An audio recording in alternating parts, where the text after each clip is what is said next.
One of the music genres to emerge from the 1960s was funk, which focused on slowing down tempos and having rhythm instruments work out percussive grooves that were both danceable and hypnotic. The Meters helped to pioneer this sound, and we're going to check out their syncopated rhythms here on Pop Goes the 60s.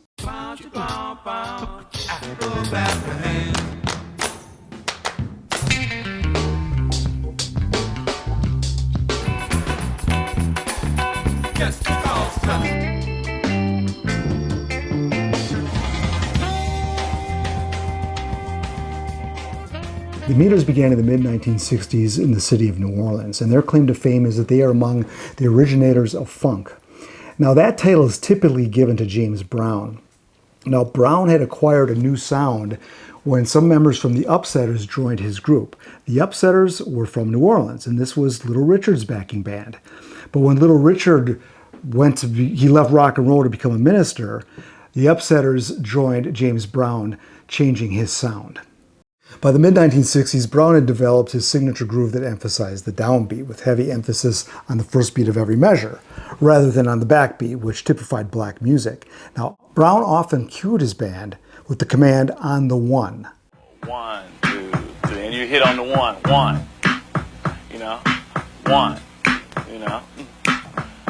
and then you would try to fit your different notes, what you felt in between that, like, and that's the funk. This launched the shift in Brown's signature style, starting with his 1964 single, Out of Sight, and his 65 hits, Papa's Got a Brand New Bag, and I Got You, I Feel Good. Funk de-emphasizes melody and chord progressions and focuses on a strong rhythmic groove of a bass line and drums, and these are often played at slower tempos than in most popular music. Now, before we get into the Meters music, there's one other term that needs further explanation, and that is second line syncopation. Now, this is an important term when understanding what makes up the New Orleans sound. The term second line refers to New Orleans parades, so if you've ever been to Mardi Gras, you'll know what I'm talking about here. Now, the first line, or the main line, is the group of the parade that has the brass section that typically has the permit for the parade. Then the second line are the people that follow. Now, these people might be dancing, just joining in community, playing instruments, and singing along. The second line snare drummer follows the brass band and oftentimes is playing polyrhythms within the beat of the first line band. And what this does is inspires second line dancers. So these polyrhythms being played in the second line are in step with the first line, but they're rhythms within rhythms. That's the New Orleans sound, that second line polyrhythmic drumming. Second line drumming became a feature of early jazz drumming in 1950s rhythm and blues in New Orleans. Now, the second line has often been called the quintessential New Orleans art form, basically a jazz funeral without a body. Now, back to the Meters. So the main guy that started the group is a guy named Art Neville. Now, Art had been singing and performing as early as the late 50s into the early 60s, and he had done some recording. Now, by 1966, he had left to go support his brother Aaron Neville, who had a big hit with Tell It Like It Is in 1966. After touring with his brother Aaron, Art gathered Aaron and his other brother Cyril, plus 3 other musicians, and they went by the name the Neville Sounds. Okay, by the mid-60s, the Neville Sounds consisted of these members: Art Neville, organ, keyboards, and vocals; Leo Nocentelli on guitar; George Porter Jr. on bass; Joseph Zigaboo Modeliste on drums; Aaron Neville on vocals; Cyril Neville on vocals and percussion; and Gary Brown on saxophone.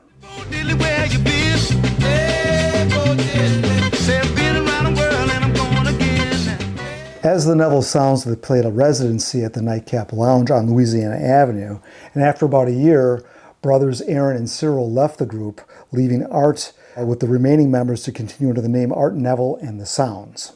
The 4 remaining musicians is what was going to make up the Meters, although they weren't called that yet. So that was Art Neville, organ and vocals; Leo Nocentelli, guitar; George Porter on bass, and Joseph Zigaboo Modeliste on drums. Zigaboo, that is a nickname he got at age 10, and it kind of stuck, and he was called that since high school. Now, George Porter had actually considered joining the priesthood prior to becoming a musician, and Leo Nocentelli had been playing professionally since the age of 15, even playing with Otis Redding. The group landed a recurring spot at the Ivanhoe in the French Quarter on Bourbon Street, as George Porter remembers. Really playing that gig at the Ivanhoe was the thing that got us tight, because we were playing 6 nights a week. In addition to honing their chops, they were backing musicians like Lee Dorsey, Betty Harris, and the Pointer Sisters. They had a fluid musical style that had elements of R&B, rock, and jazz. This brought them to the attention of Allen Toussaint, a noted pianist and arranger, and one of New Orleans' up-and-coming R&B producers. Now, after Toussaint was discharged from the Army in 1965, he joined forces with Marshall Sehorn, and together they formed the Sansu record label. They began hiring Neville and his associates to back up all kinds of recording artists that they had on the label, and they played on classics like Lee Dorsey's Workin' in the Coal Mine, Holy Cow, and Ride Your Pony. By 1968, they changed their name to the Meters and began recording their own songs, mostly at the tail end of sessions that they were backing up others on. And they recorded a single called Sophisticated Sissy that they released.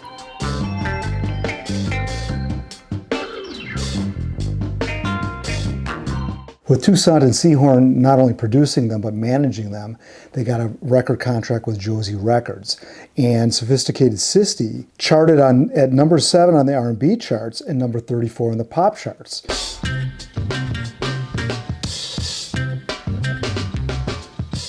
The second single, Sissy Strut, was even a bigger hit and defined New Orleans funk. Now, this was originally an untitled song, and they would start off their sets with this song, and it really got everybody in the groove. So they released this as the next single. It was even a bigger hit, hitting number 4 on the R&B charts, number 23 on the pop charts, and sold 200,000 copies in the first 2 weeks.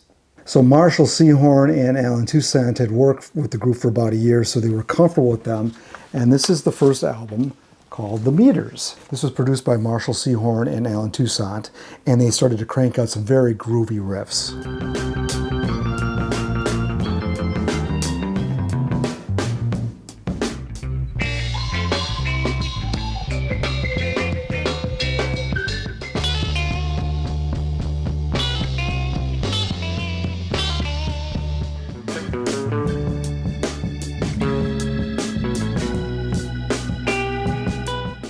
That last song was Ease Back. That was their third single. That hit number 20 on the R&B chart and number 61 on the pop chart. Now, each member was a consummate pro, and that polyrhythmic drumming that you're hearing, that became the signature sound, not only for the Meters, but that's the New Orleans sound. In addition to the funk, they also did straight rock songs.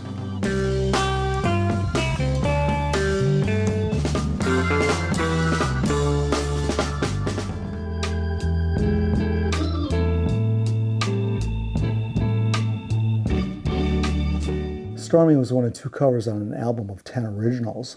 Now, the reviews were positive, and AllMusic noted the music's simplicity and nuance, called it impressive. Tamara Davidson of Revive Music had a positive review and wrote that the album is filled with infectious grooves, filthy bass lines, and revolutionary drum rhythms. According to Brian Keith of the Vermont Review, the album, quote, set the pace for both the Meters and the entire New Orleans funk sound. Now, their first album here, The Meters, was a modest hit, charting at number 108 on the top 200 Billboard album chart, charted at number 23 on the R&B chart.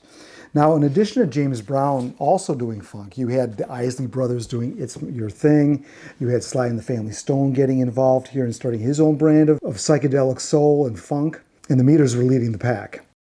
Their music wasn't about flashy solos. It was about locking into a pocket so deep that made you never want to leave it. Now, one of the things that was interesting about this group is that it signaled a breakthrough of African-American music, kind of melding jazz with the psychedelic rock of Jimi Hendrix and the upbeat soul of Sly and the Family Stone. George Porter described the group this way. He said, "Not a single person in the band stood out. We functioned together." So, for example, the song Sissy Strut was originated by the guitarist Leo Nocentelli. But if you look on the first album and all their albums, all the group songs are credited to all 4 members.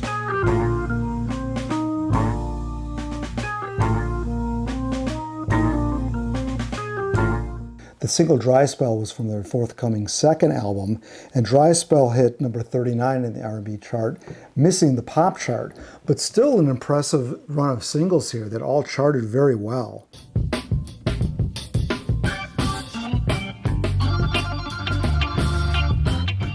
That was their next single, Look a Pie Pie. That was number 11 on the R&B charts and number 56 on the pop charts. And this was their second album. Look a Pie Pie is the title track. And they continued with their infectious grooves.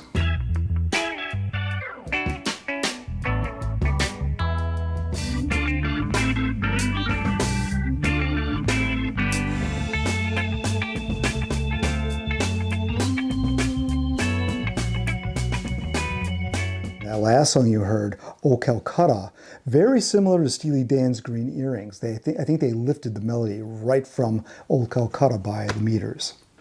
Look a Pie Pie was released in 1969 on Josie Records, and this album charted at number 198 on the Billboard Pop chart. Not as good as the first album, but it did chart at number 23 in the R&B chart, so it was a formidable hit. Now, one of the things that made this album a little bit different is they stretched out a little bit more and used the wah-wah pedal.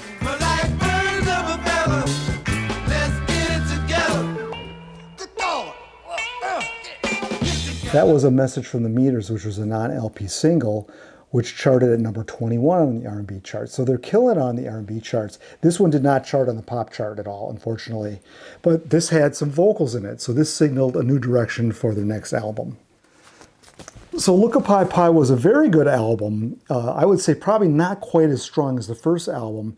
And you might be thinking, well, yeah, it does sound similar to the first album. So where do you go from there? Well, very simply, they started to add more vocals on their next album, Struttin'. This came out in 1970.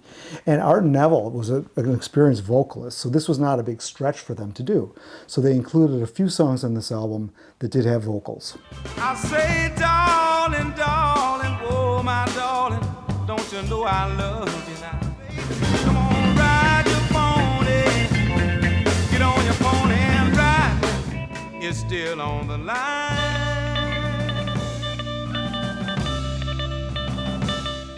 In spite of going this new direction, they still maintain their instrumental prowess.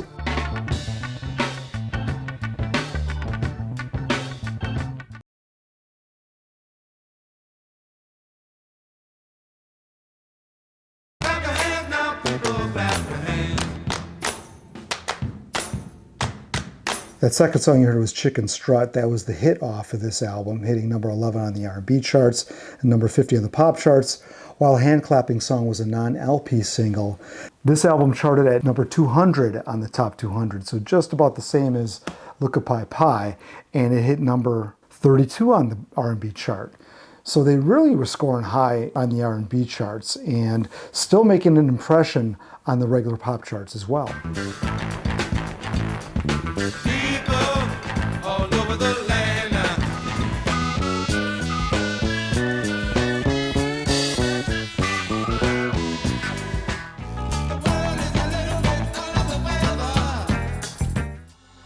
How much time does a man need?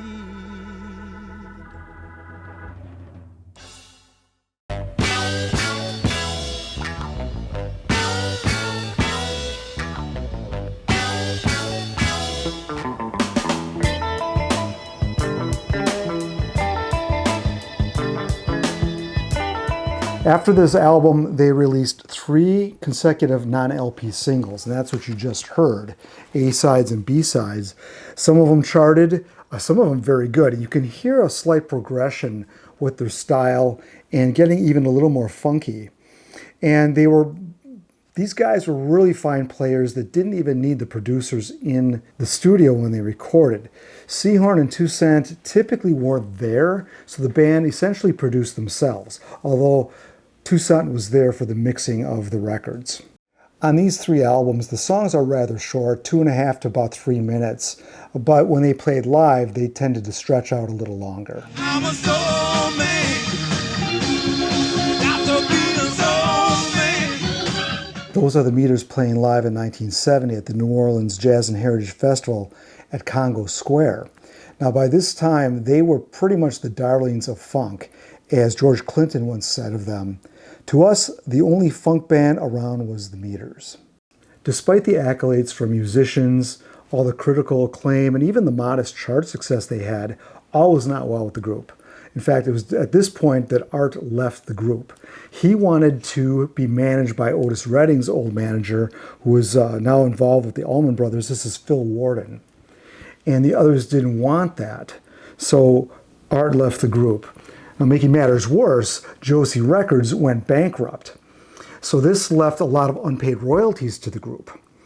So luckily, Seahorn and Toussaint rallied, and they still were representing the group, and they got them a record deal with Reprise Records, a subsidiary of Warner Brothers. The only stipulation was that they wanted, the label said, well, we'll sign you, but you got to bring Art back into the fold. So Art was brought back in the fold, and everything seemed to be back in good shape as they were very excited to work for what was a major label. This period with Reprise Records was the second part of their career, and they were still represented by Seahorn and Toussaint in the producer's chair. And one of the things that was great about getting a bigger label is they had a bigger budget. They no longer had to record at the tail end of other people's sessions. You know, they were really recording on the cheap. Not anymore. So they were able to concentrate on new material and spend more time perfecting their sound in the studio.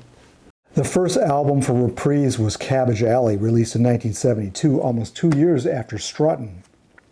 So this album was also the first one released in the United Kingdom. It was issued to coincide with their tour of the country. So not only were they getting more time in the studio, perfecting their sound, they were starting to tour outside of the States. So their New Orleans roots were evident both in the title track and the next single, Do the Dirt. Get ready to do the dirt. Doing the dirt.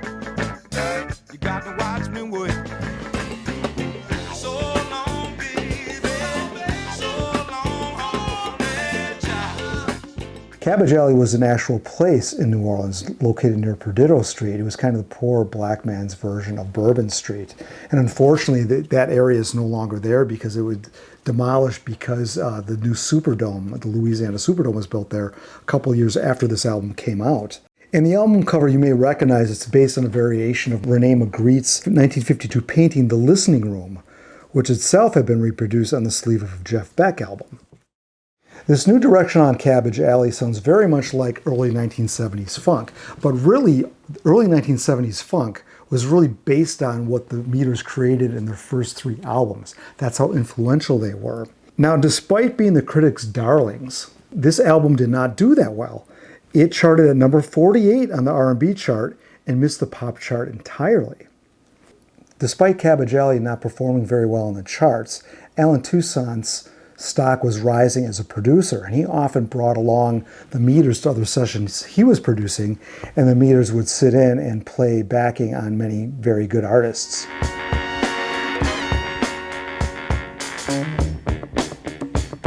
Sneaking Sally through the alley.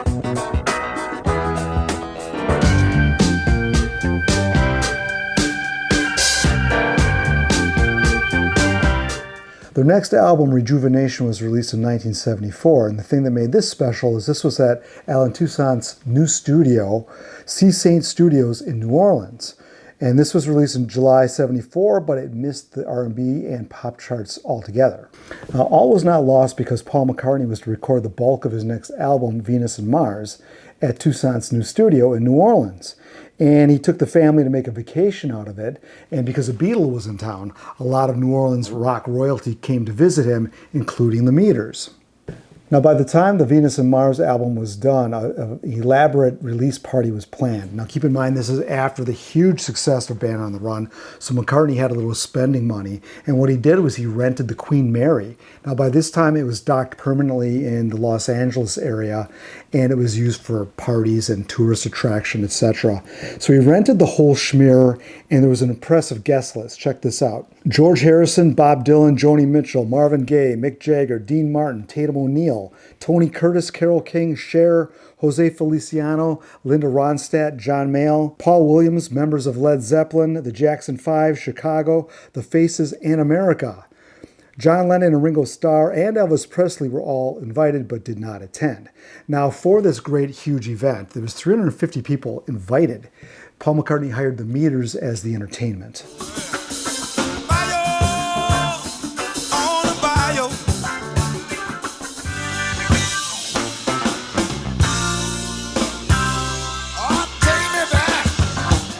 Now, I got to hand it to McCartney. He really knows how to throw a party. Now, this was reported to have cost $97,000 to put this on. So that in today's money, that'd be $650,000. So those people who say that McCartney was cheap, he wasn't cheap here. He really threw a huge shindig.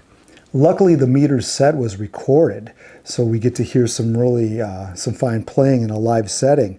Now, Mick Jagger, who was there, was also very impressed with the Meters, so much so that he invited them to open for their next tour. Their next album is called Fire on the Bayou, and this was released in 1975 to coincide with the Stones tour. Now, this one charted at number 41 on the R&B charts and number 179 on the pop charts. Now, mind you, this is supporting the Stones, and it's still only charted at 179 and 41 on the R&B chart. So their 60s albums consistently are charted all of their 70s stuff, even though they had these high-profile gigs. You know, these the British rock royalty were a little bit late in the game to get on the Meters, getting on them here in the mid-70s, but nonetheless, all this exposure with the Stones didn't really give them the sales that the label expected. They sold 88,000 copies of Fire on the Bayou, which was not what the label expected. They expected far more success, and the album got some mixed reviews as well. One of the things the Beatles were able to do was record quickly, so their next album, Trick Bag, in 1976, was ready for the second leg of the Stones tour, which was in Europe. Now, unfortunately, this album didn't chart on either the R&B chart or the pop chart. So despite all of this, the adulation and the exposure with the Stones, they just weren't charting. Now, one thing I didn't mention was the Fire on the Bayou album in 1975. They added a fifth member, Art's brother Cyril, on percussion and vocals. They were still changing their sound a little bit, perfecting it, getting that rhythmic sound even more pronounced, and Cyril's addition certainly did that. Now, by 1977, New Directions was the next album. This one also didn't chart on either R&B or pop charts. The New Directions album from 1977 suggested just that, a new direction, and the label was behind it, but right about the time, just after this was recorded, Art quit the band, or he was asked to leave, I'm not sure which, but he left the band. Right at this time, they had another high-profile gig, and that was on Saturday Night Live. And they had to hire another keyboard player to replace Art. So John Swenson of Rolling Stone said this about the album, quote, "Attempts to consolidate the group's style and noted an over-reliance on arrangement rather than the band's musical instinct." Now, Art had been trying to get his two brothers into the band for some time, and the other members of the group didn't really want that. They didn't want to become a vocal group, and they wanted to stay as more of an instrumental band. But bringing Aaron in addition to Cyril, they realized that it would be more of a vocal group. So here's what George Porter had to say. "I was more into the Meters' early days than the later days. Those first three albums, we weren't competing with anybody. Once we got into being a production thing, horns and background singers, we became like all other bands." So by the late 70s, the group, after moderate success, but really disappointing album sales in the 70s, they decided to break up. Now, Art Neville and George Porter regrouped, calling themselves the Funky Meters. And there was some myths going around saying that Alan Toussaint owned the name. That was not true.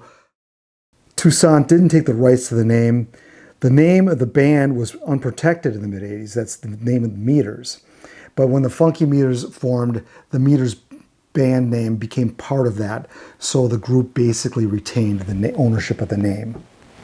And then the Neville brothers became a recording band throughout the 80s and into the 90s. The term funk, like a lot of terms in music, was a term that was used a little later in the group's career. And it wasn't until the Stones tour of 75 when they were actually started to be called a funk band. Prior to that, they were called mostly an R&B band. So this funk label is a little more popular now in how we describe music back then than it was at the time. Now, they are still considered the originals of funk along with artists like James Brown, and their work is influential on many other bands, contemporaries of the time, and modern musicians. And they've been sampled like over 400 times. Groups like the Red Hot Chili Peppers, all kinds of bands were influenced by these guys and adopted their styles of playing. We're going to look at some of the releases here that you can buy of the meters, but first I want to give you a quote by Bill Dahl, who is a writer. This is what he said about the meters. Just as the stripped down yet impeccable grooves of Booker T and the MGs define Memphis soul, the meters cooked up a vociferous brand of seedy funk that reshaped and revitalized the very concept of New Orleans rhythm and blues during the late 60s and early 70s. In the process, they granted the Crescent City a fresh musical identity. Well said, Bill. I happen to agree with that. And I was able to get some of these albums. These are all brand new releases, or newer. So these are new albums. The originals are, as you would imagine, pretty pricey. The first album, The Meters, Look a Pie Pie, and then Struttin'. Now, this fourth album I have here, you may have noticed there were several non-LP singles and B-sides. There were also a few unreleased songs. So this is a Sunday's release, Zony Mash, which has 13 songs from the 68 to 71 period that basically finish off all the stuff they recorded during that period. So I consider this a must-have if you want these first three. This is the sweet spot for me, are these first four albums.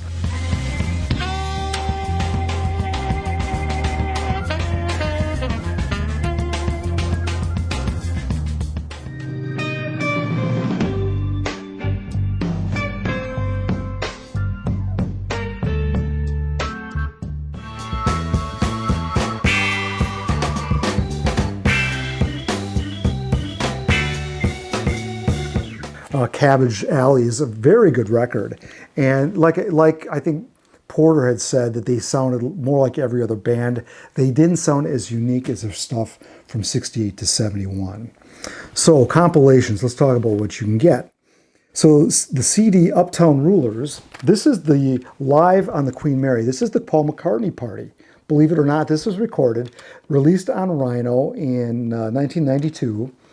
And it's the full concert here. And Gary Owens is actually the MC, and he delivers this very corny, wonderful Hollywood intro. So it's a really fun listen. And I can just imagine being on that ship. What a party to be at.